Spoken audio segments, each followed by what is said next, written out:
So I have one more question, man. I've seen that you have an Please. opinion. You have an opinion on a certain let's call it on a certain thing. I seen it on your TikTok, and I would like you to kind of give us your opinion. I want to know more about it. I'm not sure. Yeah, I'm not sure if I got the whole context on your TikTok. It sure. was pretty short, but it's in regards to narcissistic abuse. You had a TikTok that I was looking Yeah. through. Um, Very controversial topic, I would say. Uh, but what's your opinion on that? What's your hmm standpoint on that? If you'd care to share, man. So yeah, I've been working in this field, specializing folks um, who are having high conflict, sometimes violence in relationships, and having clinical approaches to get in there, help see what's going on. If it's can be intervened with safely, getting folks to stuff that's going to work. And if it can't, recognizing how and why it can't happen like that, and getting folks going in another direction. Yeah. And what has happened is people have fallen in love with the concept of narcissism is very sexy. So we had like selfies, got everyone was really a selfie. They were taking a selfie, and then suddenly there was like a thumbnail of your face on everything. We had the politicians that like brought narcissism to like, everyone were talking about narcissism more, Mm-hmm. and what everyone is kind of it's romanticized. What we really have is a pervasive culture of violence and use of coercion and manipulation tactics as a part of domestic violence that I've always seen as a part of domestic violence that I've always intervened with, um, that has been coined in pop psychology as narcissistic abuse. And it was, and what they do is they say, hey, like this is what narcissistic abuse is, and they describe it as using the tactics of coercion and manipulation that commonly go alongside domestic violence, sometimes exist without the physical or sexual violence. Mm-hmm. Technically it's still part of domestic violence, and they renamed it narcissistic abuse, and then started saying that everyone who does that has narcissistic personality disorder, which means they can never change, uh, which means you have to go no contact, all this other kind of stuff, which it starts making things very, very complicated very, very quickly in any kind of real life scenario.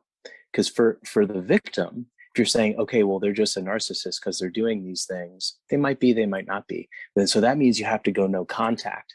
That's when murder suicides happen, is when there's not sufficient training or planning, and you tell a victim to just go bolt, and they're getting abused. And they're calling it narcissistic abuse rather than realizing that this is actually domestic violence. There's a lot more to this. They just feel comfortable talking about the emotional parts of it, but they didn't realize that the danger risk, we haven't sufficiently done a risk assessment, is way higher than they could have realized, because all they know to talk about is what hashtag narc talk or whatever.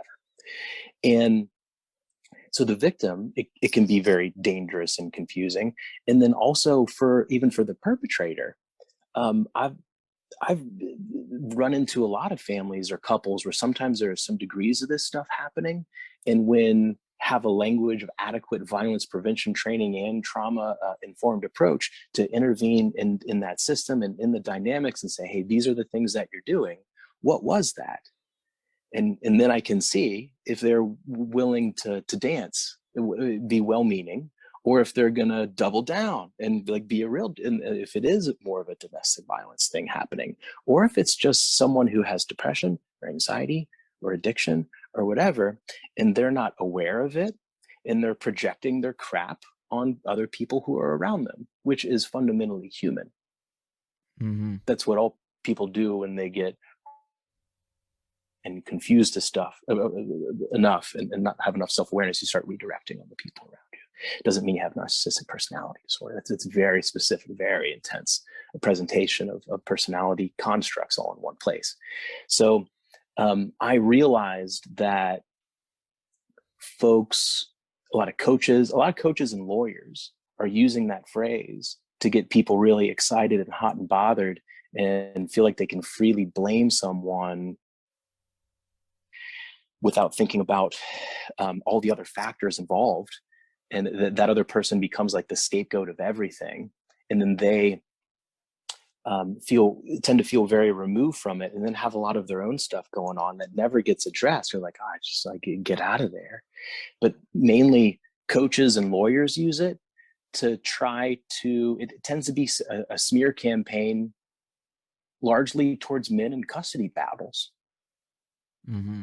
Almost like parental alienation syndrome has been used by men against women. In some of like in Australia, it got really popular. This is like the female version of like what they're trying to do in court. There's nothing clinical about it. And it got very popular because there was basically an echo chamber of information in TikTok land during a pandemic. And it multiplied with itself like cancer.